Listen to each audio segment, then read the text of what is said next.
ton contenu marche pas comme tu voudrais, je suis obligé de te le dire, mais la réponse, elle est sûrement pas dans ton contenu. Le réflexe le plus humain possible et que tout le monde a en fait, c'est que quand on voit que quelque chose qu'on crée, une vidéo, un post ou je ne sais quoi, ne marche pas exactement comme on le veut, d'un coup, pullback, on va regarder absolument tout, les titres, les miniatures, pourquoi est-ce que ça n'a pas marché, on va essayer de tout refaire, pourquoi est-ce que ce texte était de telle couleur par rapport à une autre, pourquoi est-ce que les abonnés ils partent vite, ils repartent, etc., etc., etc., etc.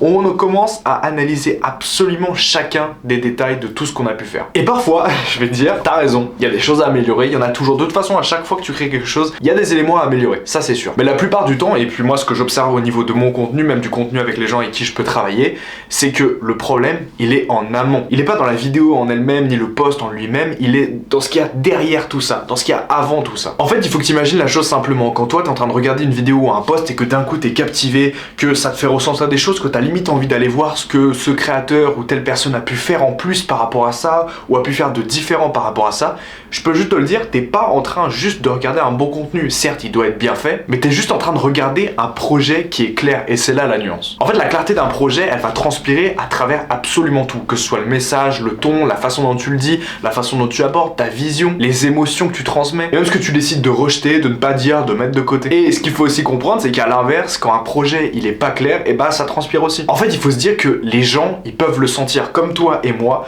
quand on tombe sur quelque chose qui n'est pas clair, et ben ça se sent, on a juste envie de partir, on passe à autre chose, on continue notre petit geste quotidien, on va aller voir les autres choses qui sont plus intéressantes. Et pas forcément parce que la vidéo ou le post elle est mauvaise techniquement, mais c'est parce qu'en fait il manquait quelque chose en dessous, derrière cette couche là, il manquait quelque chose. Le contenu c'est un symptôme, toujours. Si le projet en dessous est solide, alors le contenu il suit naturellement. Par contre si le projet il est flou, alors là, peu importe le niveau d'optimisation, il n'y a rien qui pourra compenser ça. Depuis le début de la vidéo, je parle de projet, mais concrètement, qu'est-ce que c'est un projet? En fait, quand je parle de projet, je pense pas vraiment au sens marketing du terme, voilà, je bosse dans cette niche, je fais ci pour tel genre de personne, pour enlever tel pain point en moins de 30 jours, ci et ça. Je parle pas vraiment de ce sens-là. En fait, un projet clair, c'est quand tu peux répondre à 3 questions sans hésiter une seule seconde. Déjà, en premier, ce que tu veux dire, pas forcément le sujet que tu abordes, mais les idées que tu vas mettre par-dessus, les idées que tu vas apporter au-dessus de ce sujet-là. Ensuite, évidemment, ça je pense que j'ai même pas besoin de l'expliquer, mais à qui tu t'adresses vraiment. Forcément, tu vas pas parler de la même chose et de la même façon à la personne A par rapport à la personne B. Et enfin, peut-être la question la plus importante est pourquoi toi? Qu'est-ce que ta façon de voir les choses, ta façon de voir le monde à toi, elle apporterait que plein d'autres personnes n'apporteraient absolument pas de la même manière? Et je te jure, ces questions, elles peuvent paraître super simples, vraiment le b.a.-ba de la chose, mais la plupart des créateurs avec qui j'ai pu travailler, ou même certains que j'ai rencontrés,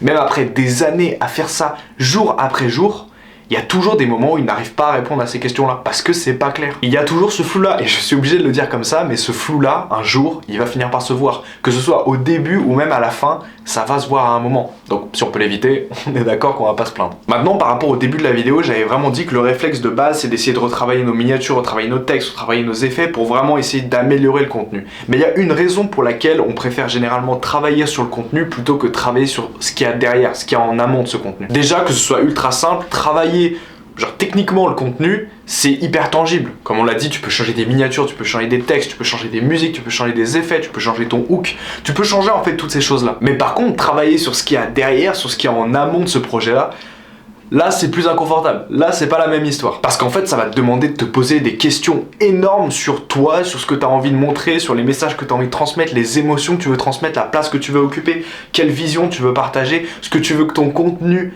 montre en particulier, quelle image tu veux que les gens aient de toi, enfin bref, il y a plein de questions qui peuvent te prendre la tête et ça c'est pas confortable. Et parfois même, ce même exercice de se poser des questions, en fait il peut te montrer des choses que tu préférais ne pas voir. Voir que ton projet il est bien moins ficelé que tu le pensais, que ton contenu il reflète absolument pas ce que tu veux construire. J'ai été dans cette case là, c'est pas agréable, c'est vraiment pas agréable. Mais aussi des fois on se rend compte que quelque part on a commencé un peu à créer des choses pour plaire à l'algorithme plutôt que créer des choses qui nous correspondent vraiment et qui correspondent vraiment à ce qu'on veut construire. Et donc oui, c'est inconfortable à reconnaître, ça prend du temps, ça prend de l'énergie, ça prend de l'espace dans notre tête, mais en fait en réalité c'est là que tout commence et c'est là que tu pourras faire des belles choses qui te rendront fier, etc. Sans cette première étape, il y aura rien après. Bon, j'ai dit énormément de choses de tous les côtés, je vais essayer de résumer ça ultra simplement. Le problème, il est pas dans ton contenu, il est simplement dans ce que ton contenu est censé représenter. Et que t'as peut-être pas encore assez défini pour que ça se ressente à 100%. Maintenant, c'est l'heure de la bonne nouvelle, une fois que tu fais ce travail-là, tout est joué pour toi, tout est gagné. Et pas juste les vidéos, les posts, mais même juste la façon dont toi tu parles de ton projet, la façon dont les gens vont percevoir ton projet, et aussi la façon dont les bonnes personnes et les bonnes paires d'yeux vont tomber sur tes créations, sur tes projets, et bah vraiment pouvoir commencer à interagir avec tout ça. Bon, maintenant pour être honnête, si t'as regardé cette vidéo en te demandant si c'est vraiment là que ton contenu est coince, voilà, je te le dis honnêtement, Oui, c'est probablement ici. Et ça, c'est exactement ce sur quoi je travaille avec différents créateurs et entrepreneurs, pas uniquement sur le contenu en lui-même, mais aussi tout ce qui va être avant. Donc si tu veux creuser ça dans ton projet, en première ligne de la description, il y a un petit lien, c'est pour un appel de quoi 45 minutes, 1 heure, sans frais pour le coup, avec moi. En fait, on va juste prendre un petit peu de temps pour regarder un peu ce qui va, regarder ce qui va pas, essayer de trouver des petites idées par-ci par-là, comme ça voilà, tu seras un peu plus éclairci pour savoir un peu vers où aller. Donc si ça t'intéresse, comme je l'ai dit, il y a le premier lien en description, et d'ailleurs en dessous, il y a le lien de mes autres réseaux, si tu veux regarder un peu ce que je peux faire à gauche, à droite. En tout cas, voilà, c'était tout pour cette vidéo, j'espère qu'elle t'a été utile, j'espère que tu pourras y trouver des choses, même quand tu reviendras au fur et à mesure. En tout cas, c'était Andrea, et on se retrouve très bientôt pour une prochaine vidéo.